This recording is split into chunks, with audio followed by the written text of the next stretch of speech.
escuché mejor. Ya voy a conectar mi teléfono a ver si no falla. Muy bien.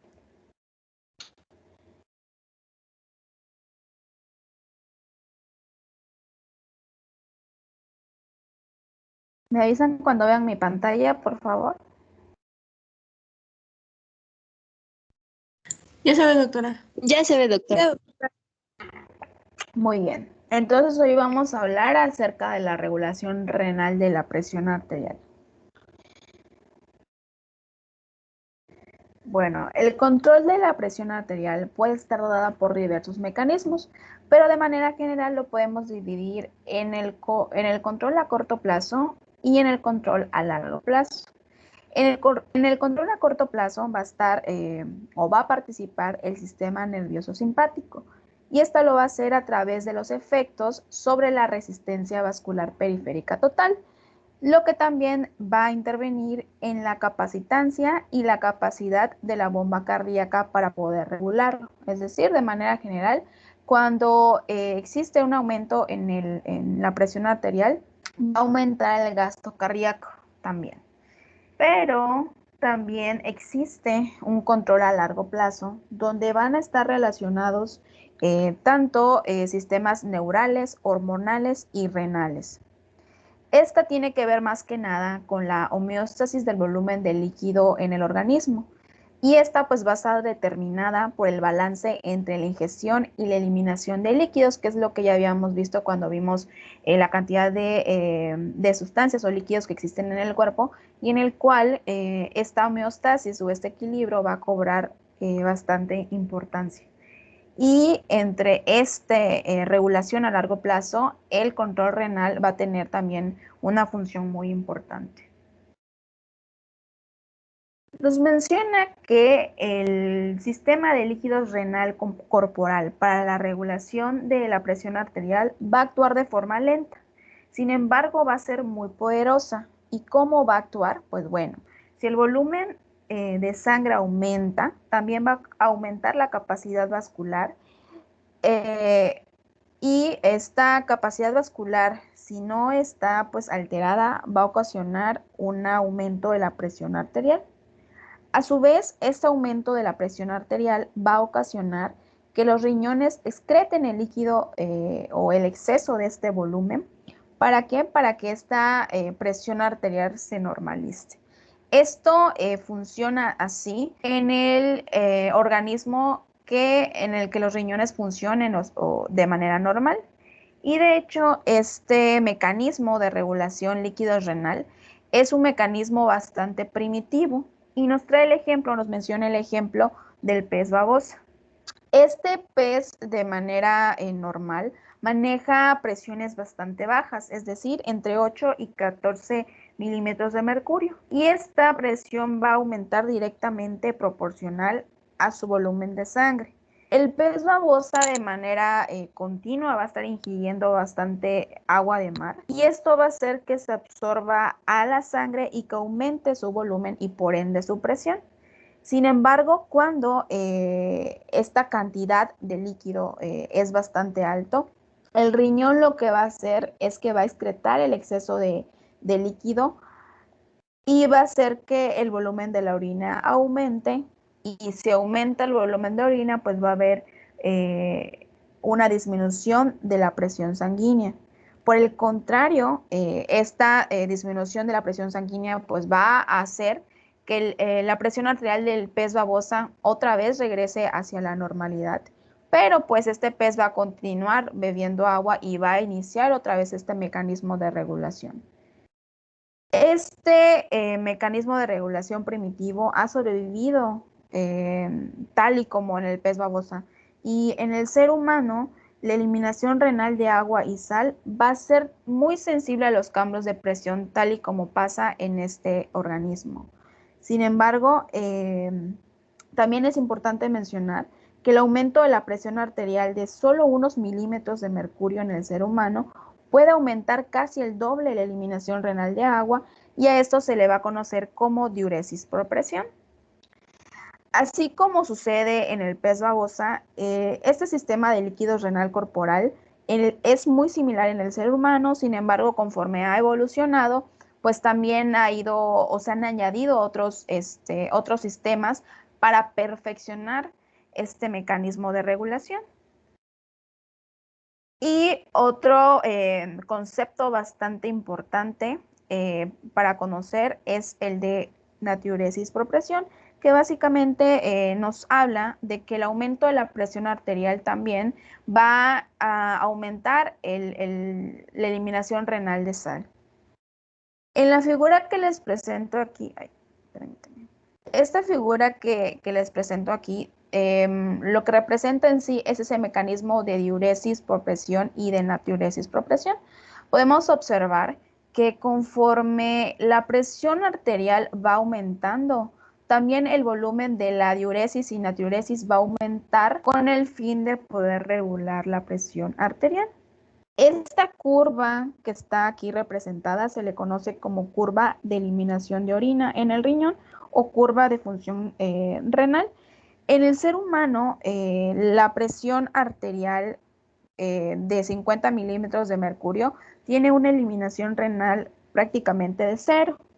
Con una presión de 100 milímetros de mercurio, que es lo normal, que sería la presión media, el volumen de orina excretado pues va a ser igual normal. Y al contrario, si la presión arterial aumenta hasta 200 milímetros de mercurio, la eliminación de orina también va a aumentar aproximadamente entre un 6 y 8 veces más de lo normal. Y pues aquí también cobra importancia el mecanismo de natriuresis por presión, dado que así como va a haber un aumento de la eliminación de orina, también va a haber un aumento en la eliminación de sal. Básicamente esos mecanismos siempre trabajan en conjunto. Se pierde agua y se pierde sal al mismo tiempo.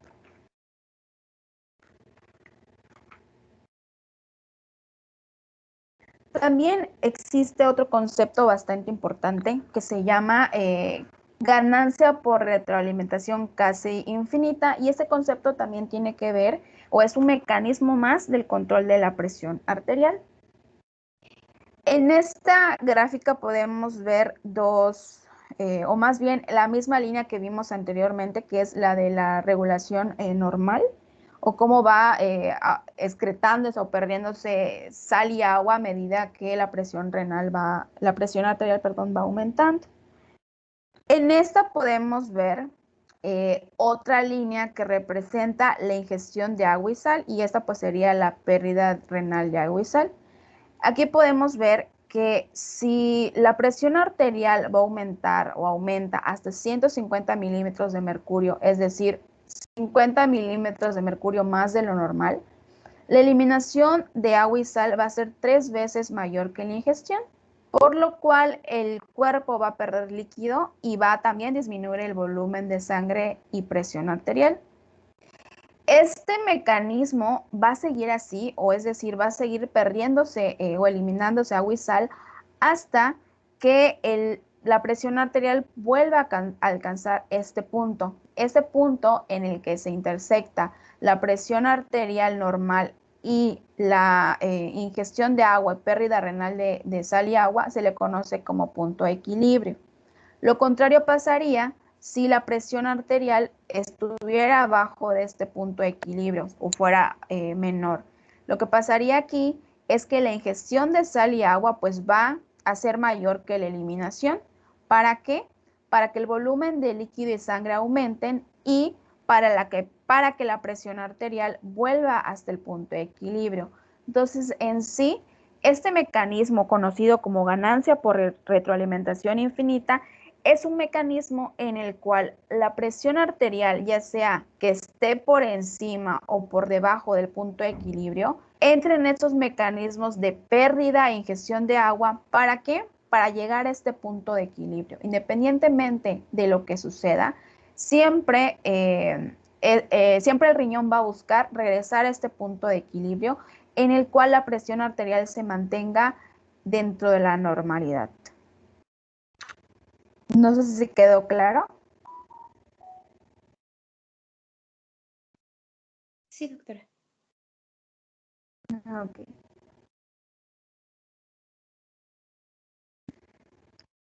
Y en cuanto a los determinantes a largo plazo de la presión arterial, son dos principales. Uno va a ser el grado de desplazamiento de la curva de eliminación renal de agua y sal y también el nivel de la línea de ingestión de agua y sal. Y esto está representada en esta gráfica. Podemos ver en el número A, bueno, aquí está representado la línea normal, ¿no? En azul, y aquí en rojo, pues la línea elevada. Aquí podemos observar que si el punto pues, de equilibrio normal sería que la presión arterial se encuentre en 100 y conforme esta vaya aumentando, pues también va a ir perdiéndose agua y sal. ¿Para qué? Pues para regresar al punto de equilibrio. En este caso podemos observar que por alguna razón, cualquiera que haya sido, la presión, más bien el punto de equilibrio ahora es 150. Pero independientemente de que este punto de equilibrio sea 150, podemos observar que también va a aumentar de manera gradual la pérdida de sal y agua. Entonces, podemos observar que aunque este punto de equilibrio se desplace hacia un nuevo nivel que sea considerado normal, también la presión arterial siempre va a ir buscando aumentar de forma gradual. Y esto pues normalmente lo hace en solo unos días. En la gráfica número B, podemos observar que la ingesta de agua ha aumentado 4 veces más. Aquí seguimos conservando el punto de equilibrio, representa lo normal. Aquí la ingesta de agua ha aumentado 4 veces más, por lo cual ahora el punto de equilibrio cambió también. En este caso, la presión ha aumentado a 160 milímetros de mercurio. Aquí ahora es el punto de equilibrio, es decir, va a ser 60 milímetros de mercurio por encima de lo normal. Sin embargo, aunque este punto de equilibrio se modificó, podemos observar que también la presión va a aumentar de manera gradual, a la par del aumento en la ingesta de agua.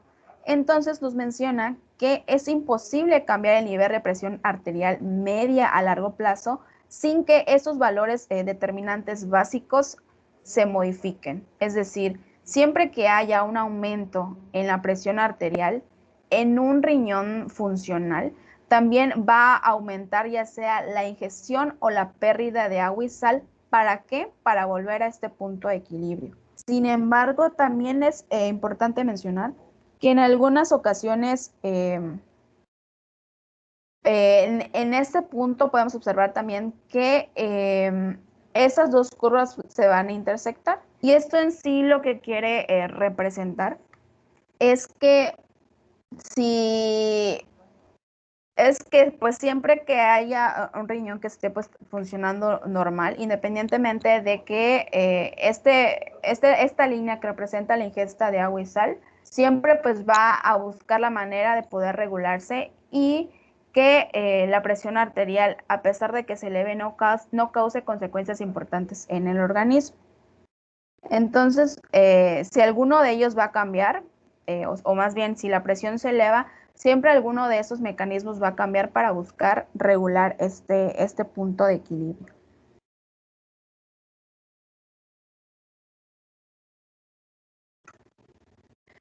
Otra característica importante de la natriuresis por presión es que los cambios crónicos de la presión arterial, es decir, aquellos cambios que van a durar días o meses, va a tener un efecto muy superior sobre la eliminación de sal y agua en comparación del observado en los cambios que ocurren de manera aguda. Por ejemplo, en esta gráfica vemos representado aquí la presión arterial, la ingesta o pérdida de agua, y aquí podemos ver un cambio de presión con la línea azul es un cambio de presión de manera crónica y esta de manera aguda. Entonces podemos observar que en un cambio crónico de la presión, esta línea va a aumentar de manera más rápida y más gradual. En cambio, en esta va a aumentar sí, pero de manera más lenta. ¿Y esto por qué va a suceder? Esto sucede porque en este mecanismo de aumento de la presión arterial no solo va a estar implicado directamente el efecto renal, sino también van a entrar otros mecanismos nerviosos y hormonales que van a tener lugar cuando aumenta la presión arterial. Ejemplo de ello nos menciona que si la TA aumenta, también se va a reducir la actividad de la angiotensina 2 y la aldosterona, que pues esos van a ser los sistemas antinatriuréticos. Entonces, si esto sucede, pues se va a reducir la excreción de sal y agua a través de los riñones. Entonces, esta reducción en la actividad de esos sistemas natriuréticos va a elevar la excreción de sal y agua hasta que se regule la presión arterial. Por el contrario, si la presión arterial disminuyera, el sistema nervioso simpático se va a activar y va a incrementar la formación de hormonas antinatriuréticas. Entonces, estos van a actuar directamente sobre la reducción de la presión. ¿Para qué? Pues para que haya una disminución de la eliminación renal de sal y agua. Entonces, aquí cobra bastante importancia esos tres mecanismos de regulación, tanto los efectos renales, nerviosos y hormonales, para poder controlar este aumento de la presión arterial.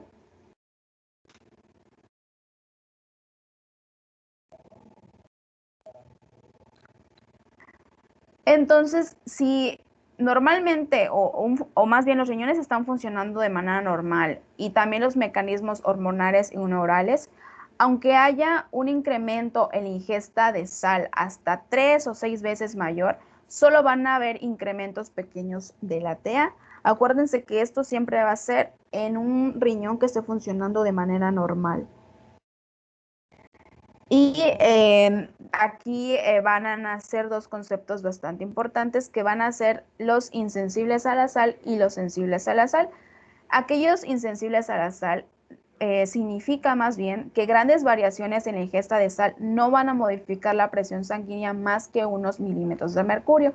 Por el contrario, aquellos pacientes que sean sensibles a la sal va a ocasionar que aumentos moderados en la ingesta de esta provoquen incrementos importantes en la presión arterial, por lo cual, si nosotros lo representáramos gráficamente, la curva de eliminación renal estaría atenuada.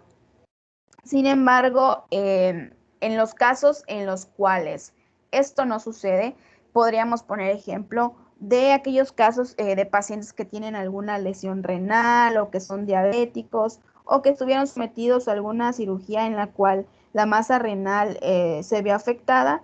Entonces, esto lo que va a ocasionar es que pues haya un riñón que no funcione como debe. Entonces, en estos casos específicamente, la presión sanguínea va a ser más sensible a los cambios en la ingesta de sal. En esos tipos de pacientes lo que se tiene que hacer es que se tiene que aumentar la presión arterial por encima de lo normal. ¿Esto para qué? Para que empiecen a actuar esos mecanismos que hemos platicado, ya que si hay un aumento en la presión arterial por encima de lo normal, pues va a aumentar la eliminación renal y esta eliminación renal lo que va a hacer es que se mantenga un equilibrio entre la ingesta y la eliminación de sal. E incluso se ha evidenciado que la ingesta elevada de sal a largo plazo, es decir, a largo plazo me refiero a años, pueden dañar realmente los riñones y pues van a terminar haciendo que la presión sea más sensible a la sal.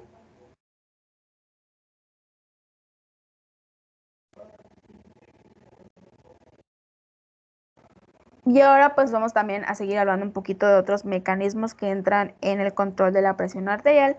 Pero para eso es importante también recordar la ecuación básica de la presión arterial, y esto es que la presión arterial va a ser igual al gasto cardíaco por la resistencia total periférica.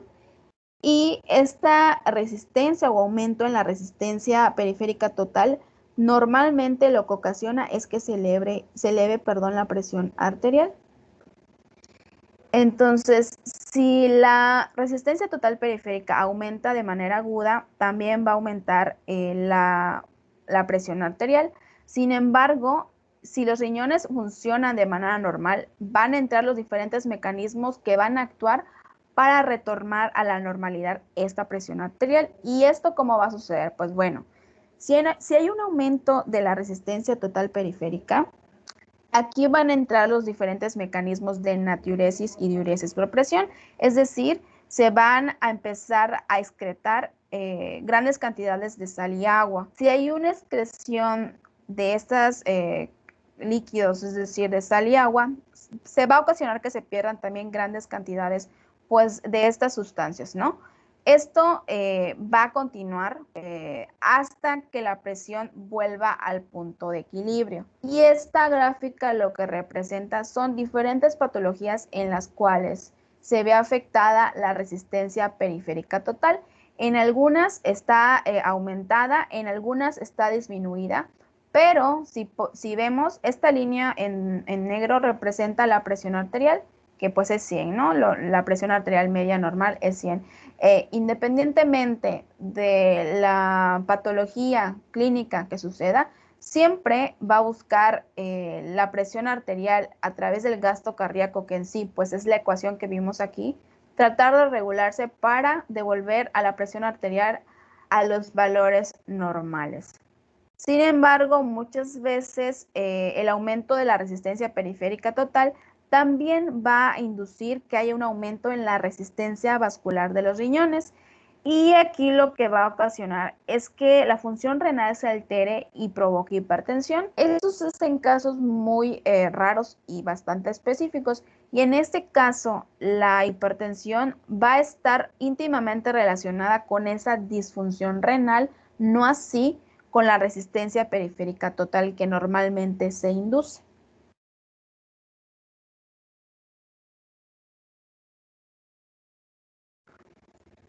En esta gráfica podemos observar cómo el aumento del volumen de líquido extracelular va a causar el aumento de la presión arterial.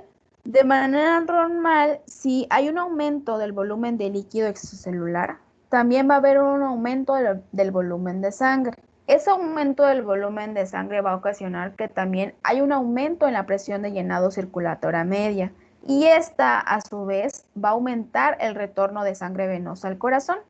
Este aumento en el retorno de sangre venosa va a aumentar el gasto cardíaco. Este gasto cardíaco a su vez va a hacer que haya un aumento de la presión arterial, y va a incrementar la excreción renal de sal y agua para que pueda devolverse el volumen de líquido extracelular a valores casi normales. Sin embargo, desde el hecho de que el gasto cardíaco aumente la presión arterial, también van a intervenir otros mecanismos. Puede ser uno directo y puede ser uno indirecto. El efecto directo, pues, es aquel en el cual el gasto cardíaco aumenta, entonces va a aumentar el flujo de sangre y hay aumento de la presión arterial. Sin embargo, hay otro mecanismo, que es un mecanismo indirecto, que se le conoce como sistema de autorregulación. Y esto significa que siempre que hay un exceso de flujo sanguíneo a través de un tejido, toda la vasculatura de ese tejido va a contraerse. Entonces, si hay una contracción de esa vasculatura, va a disminuir el flujo sanguíneo, lo que va a hacer que esta presión arterial disminuya hasta la normalidad. Sin embargo, este mecanismo de autorregulación no solo funciona a nivel renal, sino que va a haber una contracción de la vasculatura de todos los vasos sanguíneos del organismo. Entonces, esto va a ocasionar a su vez que hay un aumento en la resistencia periférica total. Entonces, es importante aquí recalcar que el aumento secundario de la resistencia periférica total, que se produce por este mecanismo de autorregulación, también va a facilitar en gran medida el incremento de la presión arterial. Y nos pone pues el Gator un ejemplo, ¿no? Que nos dice que si se aumenta el gasto cardíaco del 5 al 10%, también va a aumentar la presión arterial media. En este caso, recordar que la presión arterial media normal es 100 milímetros de mercurio, y si hay un aumento del 5 al 10%, pues más o menos va a aumentar hasta 150 milímetros de mercurio aproximadamente. Y esto va a ser porque está comprometido tanto el gasto cardíaco como la resistencia total periférica, y pues estas forman parte de la presión arterial. Entonces, siempre que se modifiquen alguno de estos dos parámetros, van a tener una relación directa con el aumento de la presión arterial. También el desarrollo de la presión arterial puede estar relacionada con una ingesta aumentada del sodio. Y eso sucede ¿por qué? Porque si hay un aumento en la ingesta de sodio, pues va a desencadenar que hay un aumento del sodio plasmático. Este aumento del sodio plasmático va a ocasionar que hay un exceso de sal pues en el líquido extracelular y que aumente la osmolaridad. Si aumenta la osmolaridad puede ocasionar dos cosas: que el estímulo del centro de la sed en el cerebro pues se desencadene, por lo cual pues la persona va a empezar a ingerir grandes cantidades de agua. ¿Para qué? Pues para tratar de normalizar la concentración de sal extracelular. Entonces, si hay un aumento de agua que se ingiere, pues va a haber un aumento del volumen de líquido extracelular. También otra cosa que puede ocasionar el aumento de esta osmolaridad desencadenada por la ingesta aumentada de sal es que se estimule el eje hipotálamo-hipófisis posterior. Este eje, si ustedes recuerdan, va a ser aquel que va a desencadenar la producción de la hormona antidiurética. Entonces, si hay un estímulo de este eje, pues va a haber un aumento de la hormona antidiurética, y esta hormona lo que va a provocar es la reabsorción renal de cantidades mucho mayores de agua del líquido tubular renal. Y si hay un aumento de la reabsorción renal, pues va a haber que menos orina pues sea excretada, entonces va a aumentar el volumen de líquido extracelular también. Y pues el aumento del volumen de líquido extracelular va a aumentar la presión arterial, y si esto va a seguir de manera constante, pues va a terminar desencadenando una presión arterial. Entonces, pues es importante aquí pues darnos cuenta que el principal determinante para que haya un aumento del volumen del líquido extracelular es la cantidad de sal que se acumula aquí. Entonces, con pequeñas cantidades del incremento del líquido extracelular y volumen de sangre, puede aumentar mucho la presión arterial. Entonces, si hay una acumulación extra de sal del organismo, aunque sea muy, muy pequeña, puede desencadenar que se eleve la presión arterial. Y si esto es de manera constante, puede desarrollar una hipertensión arterial ya propiamente. Entonces, pues la ingesta de sal también es uno de los factores bastante importantes para el desarrollo de la presión arterial. Hasta ahora hemos visto cómo los riñones, a través de los cambios o modulación del volumen de líquido extracelular, puede regular pues, la presión arterial. Sin embargo, existe otro mecanismo también bastante potente que ayuda a controlar la presión arterial, y ese es el sistema renina-angiotensina. Es importante mencionar que la renina es una enzima que va a estar liberada por los riñones, y esto sucede normalmente cuando hay un descenso de la presión arterial, dado que la renina en sí lo que hace es elevar de diferentes formas la presión arterial. Esa es la función en sí de la renina. Y vamos a empezar a hablar un poquito de esto. Aquí pues es un gráfico que resume prácticamente los mecanismos en los cuales esto sucede.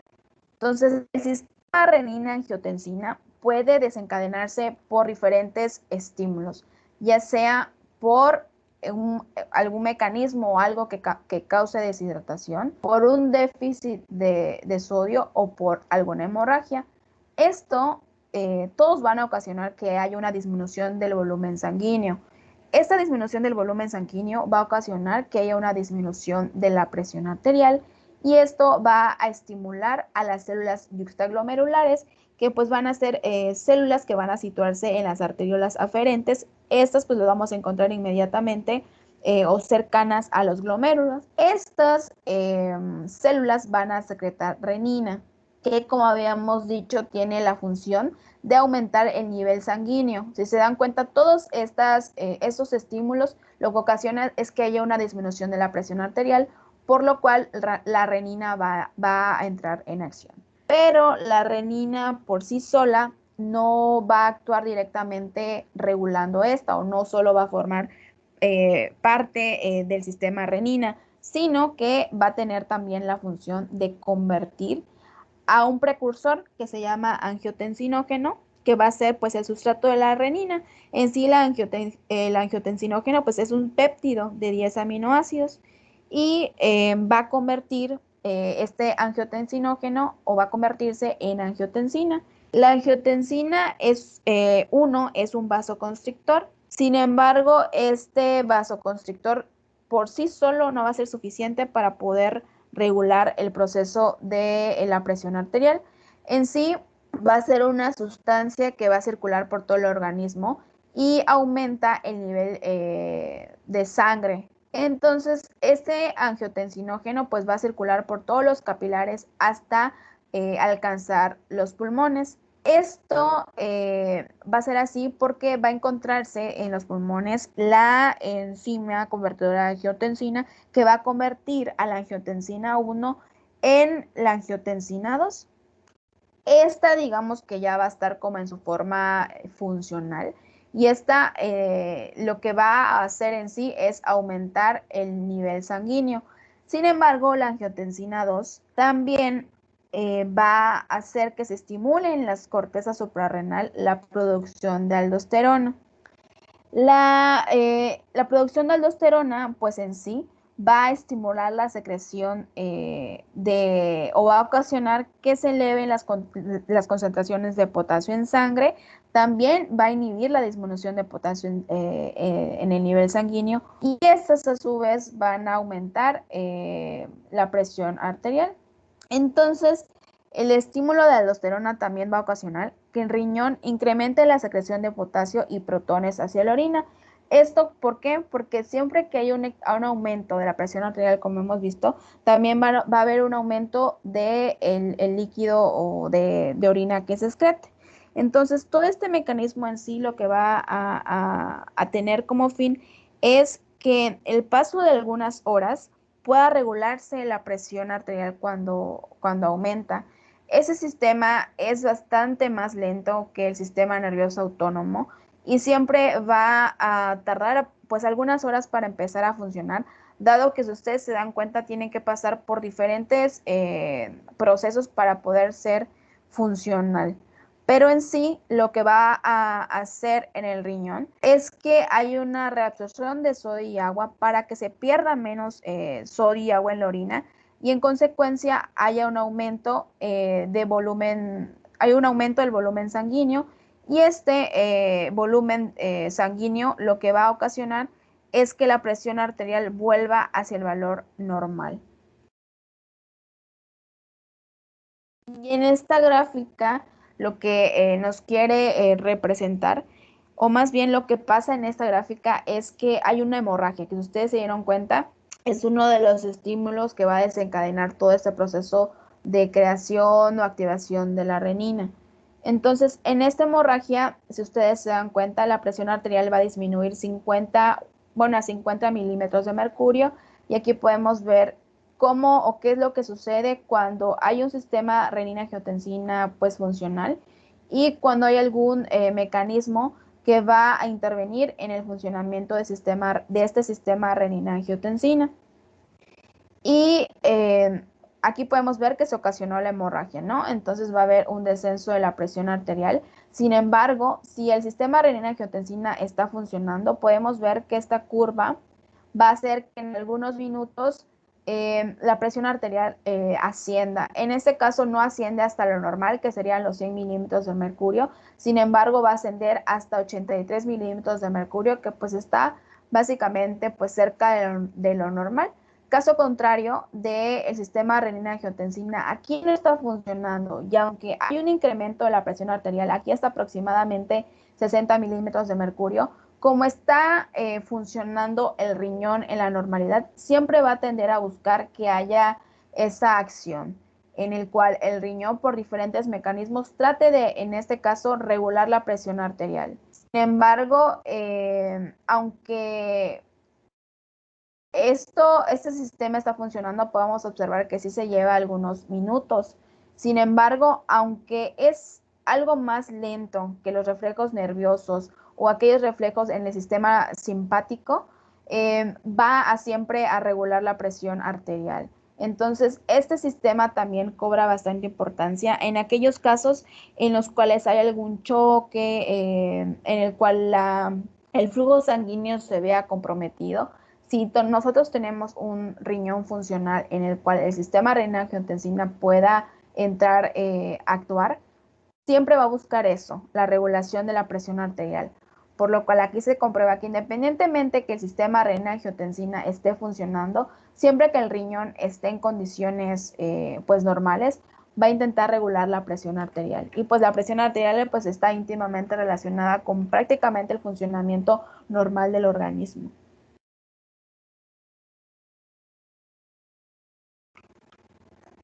También el sistema renina-angiotensina va a tener una importante función en el mantenimiento de la presión arterial normal a pesar de que haya grandes variaciones en la ingesta de sal. Entonces, pues una de las funciones más importantes del sistema renina-angiotensina es que si una persona ingiere grandes cantidades de sal o muy pequeñas incluso, siempre va a haber un aumento del volumen de líquido extracelular y también de la presión arterial. Sin embargo, el efecto angiotensina también hace que estos incrementos no sean tan importantes como para comprometer el efecto o el funcionamiento de los riñones. Entonces, este efecto de la angiotensina en la retención de agua y sal puede actuar de dos maneras, ya sea a través del efecto directo en los riñones o también a través del estímulo de la secreción de aldosterona. En cuanto al efecto directo en los riñones, funciona de tal manera. Si la angiotensina, o más bien si disminuye el flujo sanguíneo, también va a haber una contracción de las arteriolas renales, por lo cual va a haber una disminución en el flujo sanguíneo a través de los riñones. Esta disminución del flujo sanguíneo va a hacer que el flujo de la sangre reduzca la presión de los capilares peritubulares, lo que va a ocasionar que haya una reabsorción rápida de líquido desde los túbulos. Aquí va a entrar la angiotensina 2 y pues su función va a ser aumentar la reabsorción tubular de sodio y agua, por lo cual va a disminuir la producción de orina. En el caso de la estimulación de la secreción de aldosterona, pues si hay un efecto de la angiotensina, va a haber también pues el efecto o el estímulo de este, ¿no? Entonces la aldosterona lo que va a hacer es que también hay un aumento de la reabsorción de sodio en los túbulos renales, por lo cual si hay una reabsorción de este sodio, va a aumentar el sodio en el líquido extracelular.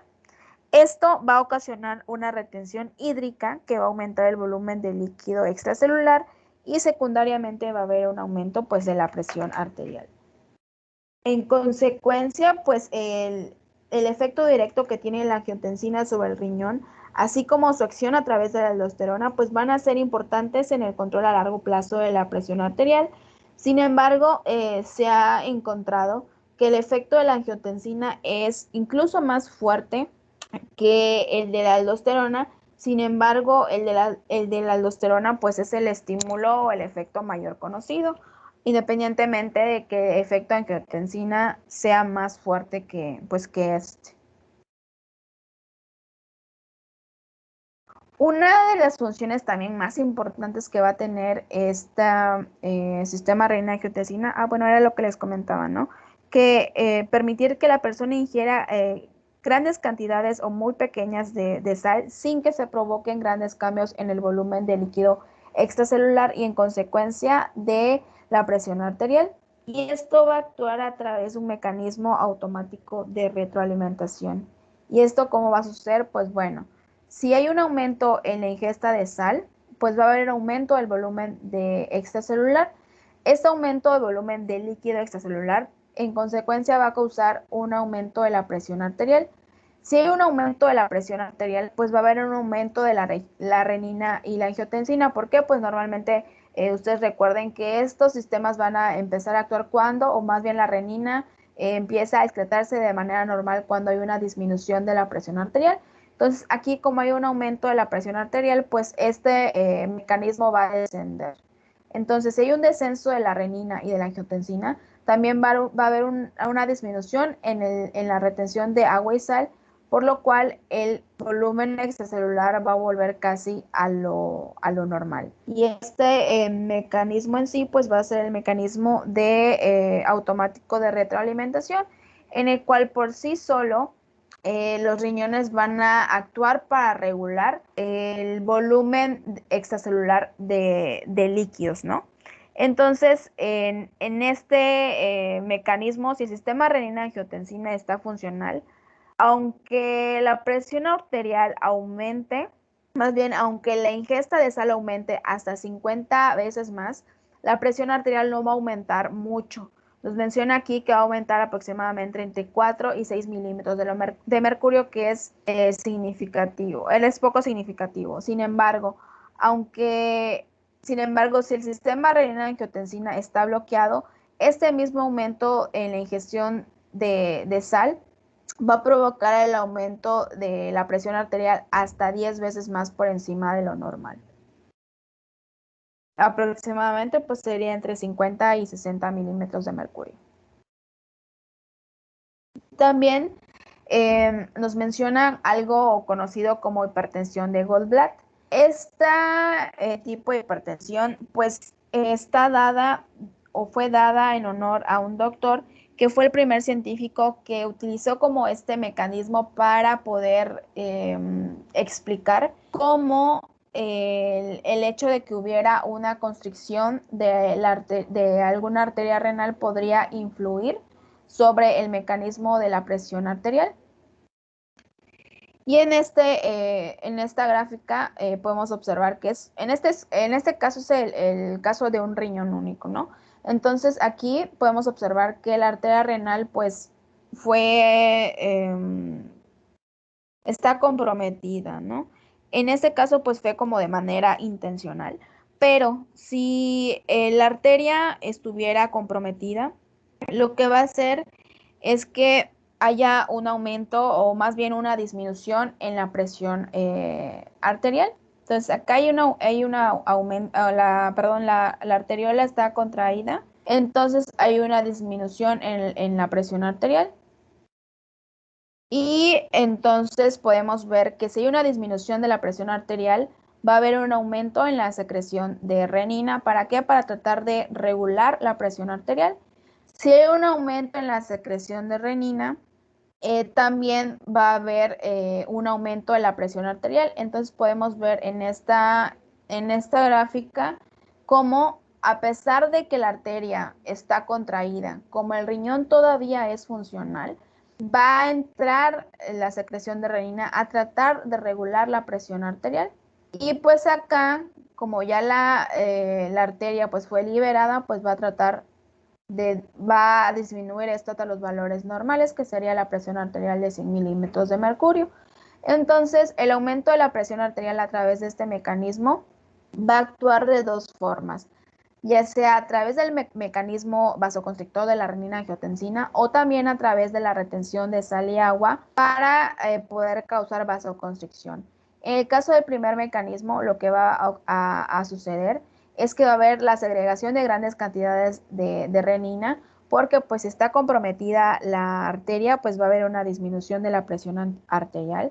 Entonces, esta misma secreción de renina pues va a hacer que haya un estímulo en el sistema renina-angiotensina, por lo cual la angiotensina 2 y la aldosterona en sangre van a aumentar. Entonces, pues esta angiotensina pues va a elevar la presión arterial, ¿no? También nos menciona que la secreción de renina va a aumentar en un máximo de 1 hora, pero de una vez que empieza, o sea, que aumenta y regula la presión arterial, conforme pasan los días va a ir disminuyendo hasta tener pues sus niveles normales, y esto va a suceder aproximadamente entre 5 a 7 días. En el caso del aumento a través de la retención de sal y agua, también va a haber un estímulo de la angiotensina 2 y la aldosterona. Sin embargo, aquí nos menciona que en 5 a 7 días el volumen de líquido corporal va a aumentar lo suficiente como para elevar la presión arterial hasta su nivel mantenido. Sin embargo, podemos observar que este mecanismo de retención de sal y agua va a ser pues más tardado, más lento. nos menciona que el valor cuantitativo de este nivel mantenido de presión pues va a estar determinado por el grado de constricción de la arteria renal. Es decir, siempre que hay una disminución de la presión arterial, generalmente el mecanismo vasoconstrictor de renina-angiotensina va a ser el que va a actuar, no así el de retención de agua, dado que, por ejemplo, si hubiera comprometido la arteria renal, pero no tanto, esta va a ser aún más lenta, entonces va a depender específicamente de qué tan comprometido esté la arteria. Pero esto pasa en la hipertensión de Goldbach. Y como les decía, este es en el caso pues, de un riñón único. También nos hablaba un poco sobre la hipertensión esencial. Este tipo de hipertensión se le conoce así, dado que no hay una causa específica que lo ocasione.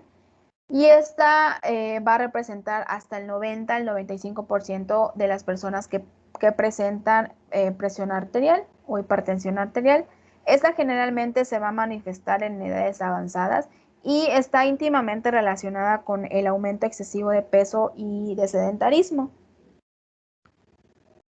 Y en sí, lo que va a ocasionar esa hipertensión arterial esencial va a ser lo siguiente. Uno, que va a aumentar el gasto cardíaco. Y esta va a ser porque va a haber un aumento adicional del flujo sanguíneo necesario para el tejido adiposo extra que se genera, ¿no? Porque en este caso, pues hay un aumento de peso, ¿no? Entonces, también, generalmente se desconoce la causa por la cual esto sucede, pero pues en los estudios más recientes se dice que algunas hormonas como la leptina pues van a ser liberadas, lo que va a tener a su vez una influencia en los centros vasovasculares en el bulbo. La leptina va a ser la hormona que va a estimular pues el apetito, ¿no? También la actividad simpática nerviosa va a estar aumentada en esos pacientes con sobrepeso, específicamente la actividad simpática nerviosa que actúa a nivel renal.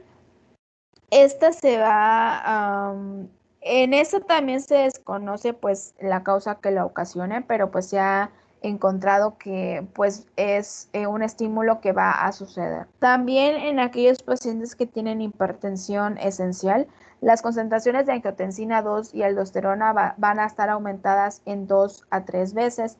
Generalmente esto va a encontrarse en aquellos pacientes que sean obesos, porque aunque sí está íntimamente relacionado la hipertensión arterial con los pacientes obesos, no todos los pacientes hipertensos pues lo están, pero en aquellos que son obesos pues he encontrado que hasta 2 o 3 veces más las concentraciones de estas hormonas van a estar aumentadas. Y esto pues puede deberse al aumento de la estimulación nerviosa simpática, que a su vez va a aumentar la liberación de renina por los riñones y por ende pues va a haber la formación de la angiotensina 2 y pues como sabemos la angiotensina 2 va a estimular la secreción de aldosterona en las glándulas suprarrenales. También en estos pacientes el mecanismo renal de natriuresis por presión va a estar alterado, dado que los riñones no van a excretar cantidades adecuadas de sal y agua a menos que la presión arterial sea alta o que la función renal pueda mejorar. Eso quiere decir que, por ejemplo, si la presión arterial media de una persona con hipertensión arterial es de 150, la reducción aguda por diferentes mecanismos de la presión hasta niveles normales, es decir, hasta 100 milímetros de mercurio, pues provocaría que haya anuria casi total, es decir, que el paciente no orine. Y entonces, pues la persona si no orina va a retener agua y sal, por lo cual la presión arterial va a volver a elevarse. Entonces, en este tipo de pacientes, todo este mecanismo regulador de agua y sal va a estar alterado, por lo cual siempre van a tender a aumentar la presión arterial. Y en esta gráfica pues nos hace alusión a cómo en los pacientes con hipertensión esencial va a regularse o tratar de regularse la presión arterial. En este caso, pues vemos una línea de una persona pues normal. Vemos una línea de una persona que es insensible a la sal y otra que es sensible a la sal. Y aquí dos líneas negras que nos hacen alusión a la ingesta de agua. En esta la ingesta de agua es normal y en esta la ingesta de agua es elevada. En el caso de los pacientes normales, pues el punto de equilibrio pues siempre va a estar en la presión que va a ser 100 milímetros de mercurio, que es la normal. E independientemente de que haya una ingesta elevada de agua, pues siempre va a mantener como un curso pues normal, ¿no? En cambio, en aquellos pacientes que tengan pues hipertensión esencial, siempre la curva va a inclinarse hacia a un aumento de presión. En este caso podemos ver que el punto de equilibrio va a estar en esos pacientes cuando la ingesta de agua es elevada. Y aquí van a surgir dos términos bastante importantes que van a ser aquellos de hipertensión esencial sensible a la sal, y esta nos hace alusión a que la presión arterial no va a aumentar significativamente cuando se cambia de una ingestión normal de sal a una ingesta de sal alta. Y en aquellos pacientes que tienen hipertensión esencial insensible a la sal, la ingesta alta de sal va a hacer que haya un aumento significativo de la presión arterial. Entonces nos dice que la causa de la diferencia entre la hipertensión esencial insensible y sensible puede estar relacionada básicamente a diferencias estructurales o funcionales de los riñones de esos tipos de pacientes, no específicamente a que esté comprometido el sistema renina-angiotensina, por ejemplo, sino que hay alguna parte estructural en los pacientes que está ocasionando que esta regulación no se pueda dar de manera natural. Denme tantito chance.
Doctora, se le escucha muy cortado.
clases de...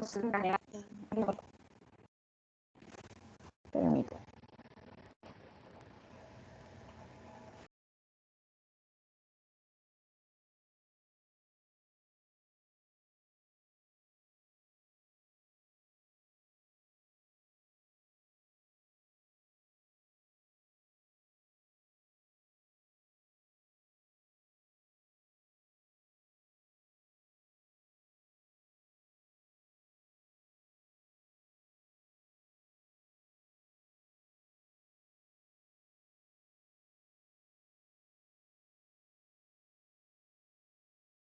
¿Me escuchan?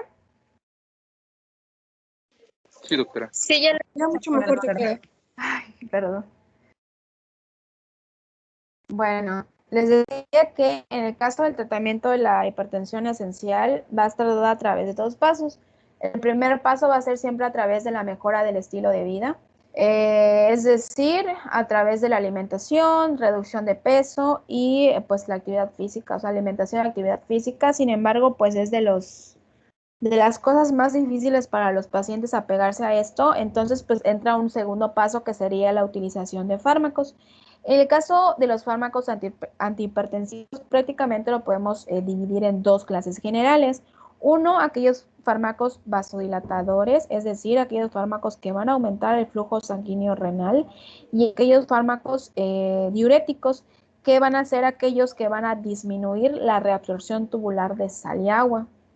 Independientemente de los fármacos que se utilicen, van a actuar de alguna de las siguientes formas. Uno, pueden actuar inhibiendo las señales nerviosas simpáticas hacia los riñones o también bloqueando la acción de algún neurotransmisor simpático sobre la vasculatura renal y de los túbulos renales.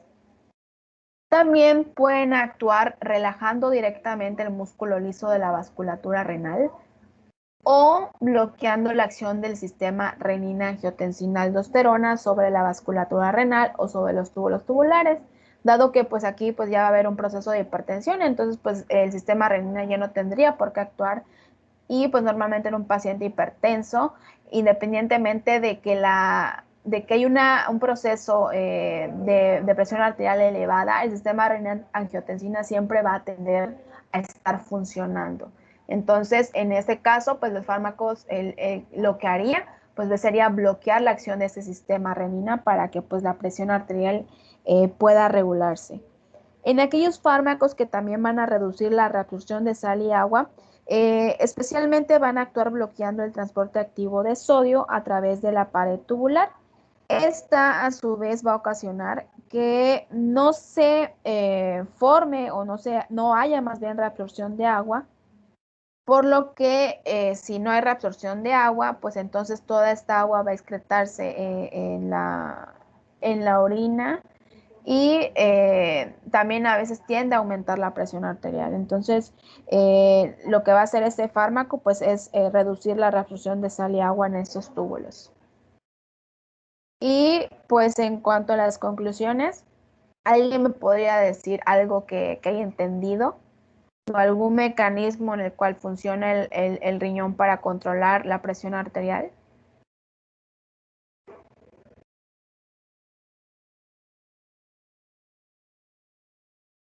Agüero Espinosa.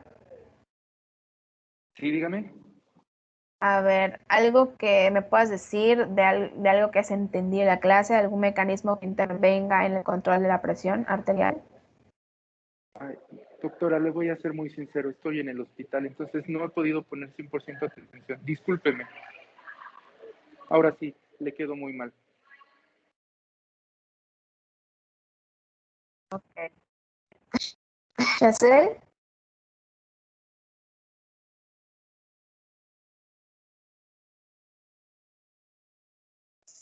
¿Me escucha, doctora?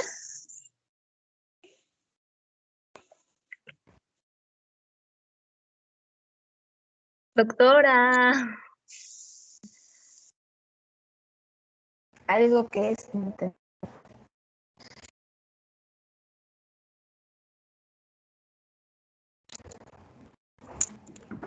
¿Ya me escucha, doctora?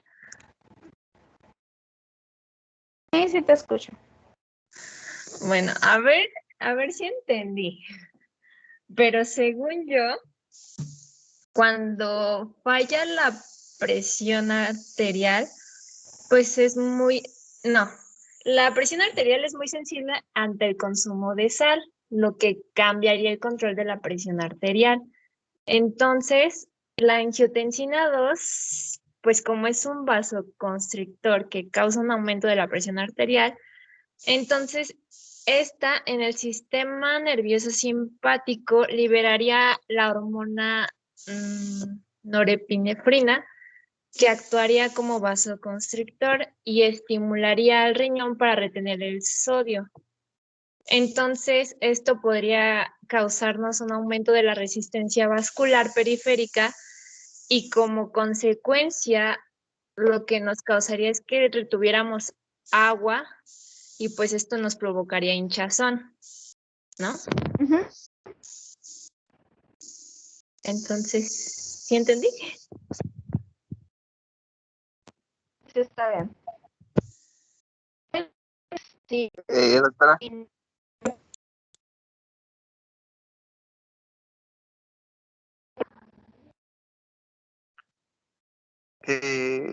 me dijo mi compañera Mariana que se le fue la luz y que se retiró, así que no está en la clase, pero que sí estaba hace rato y se le fue la luz. Y yo, bueno,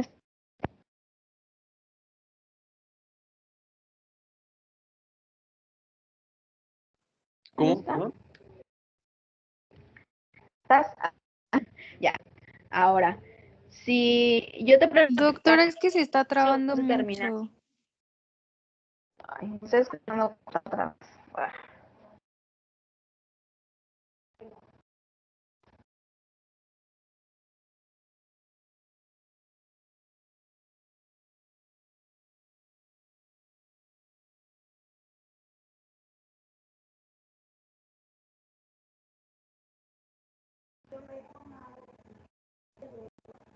¿Ya me escuchan?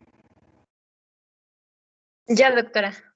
Ok, a ver, Owen, si yo te preguntara cuáles son los dos determinantes o dos mecanismos que van a actuar a nivel de la presión arterial para regularla a largo plazo, ¿qué me dirías?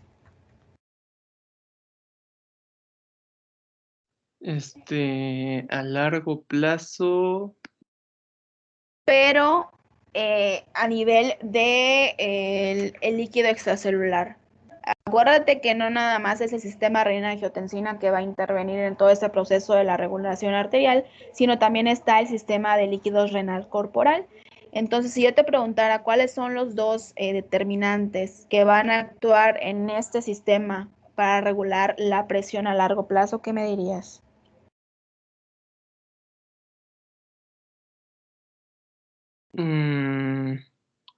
pues principalmente con los líquidos, pues yo entendí que obviamente tiene muchas funciones, entre ellas es, como mencionaba también mi compañera Sashiel, de retenerlos y de esa forma aumentar el volumen vascular.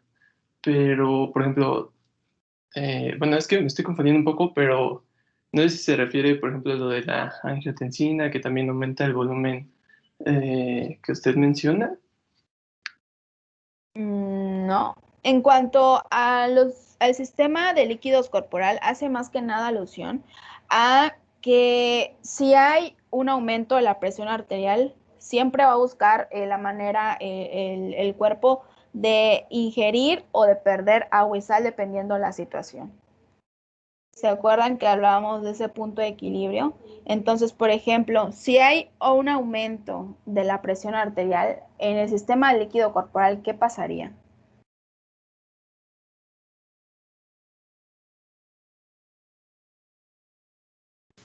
Pues necesitaría regularse porque puede haber una descompensación. Entonces, ¿qué pasaría? ¿Aumentaría la pérdida de renal de agua y sal o aumentaría la ingesta? La pérdida, Ujú.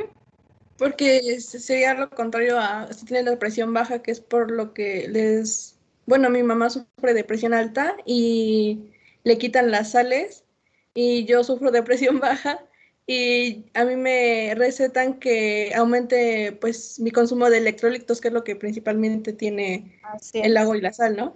Ujú. Así es, eso es lo que va a pasar. Entonces es importante, porque no nada más ese es el sistema renina-angiotensina, sino también ese sistema que de pérdida o ingesta de agua y sal que va a entrar en fusión. Acuérdense que eso es siempre y cuando el riñón sea funcional.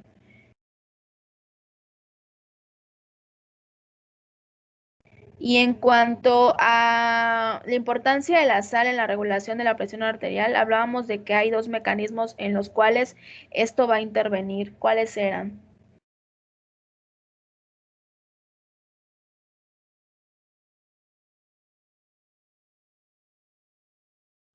Había dos mecanismos que, perdón, doctora, se cortó un poco. Ok, habían dos mecanismos en el que decíamos que la sal cobraba importancia en la regulación de la presión arterial. Decíamos que si nosotros ingiriéramos o se acumulara sal en el organismo, aumentaría el volumen de líquido extracelular y eso eran por dos razones. ¿Por cuáles eran?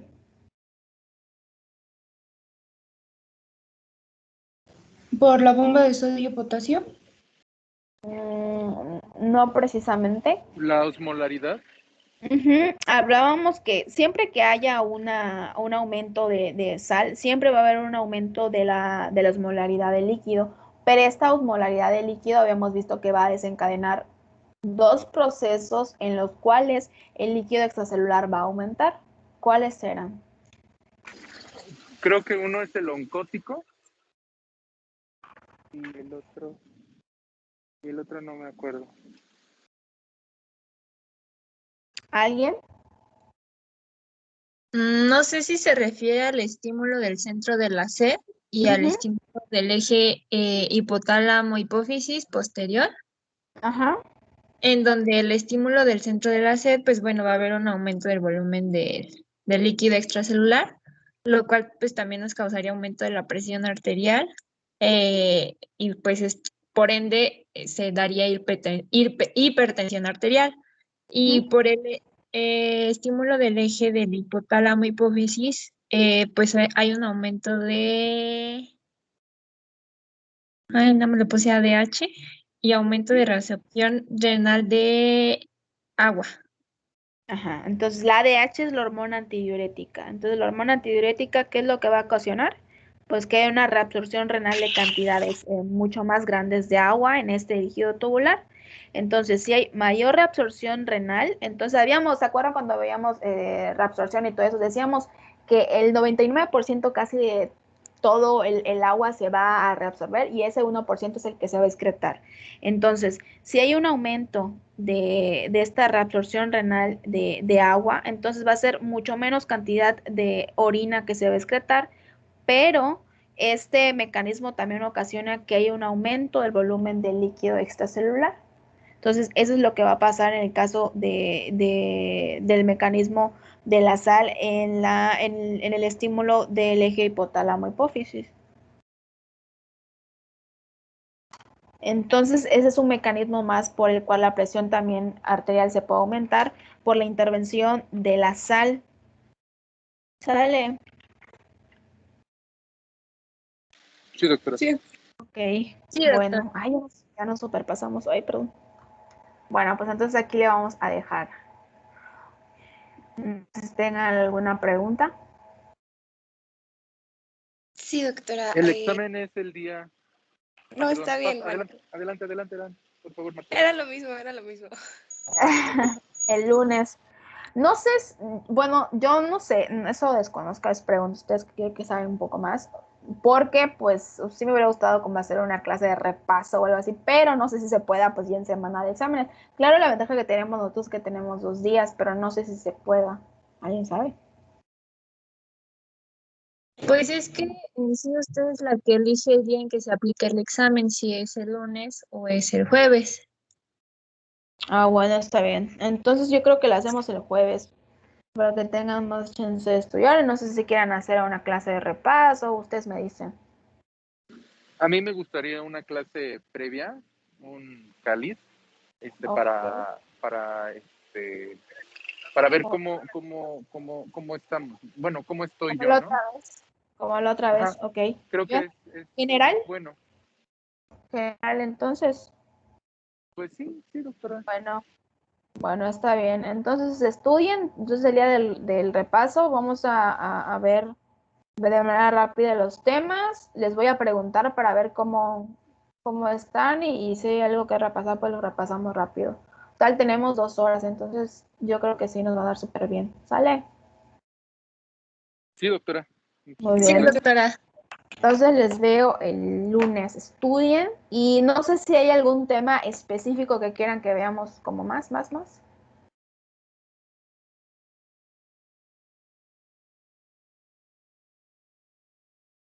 O todo Ay, es que general. está difícil de todo, ajá, de Es todo que general. sí, fisiología es bastante complejo. Bueno, está bien.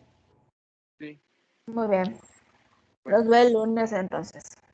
Gracias, doctora. Hasta Gracias, luego. doctora. Gracias.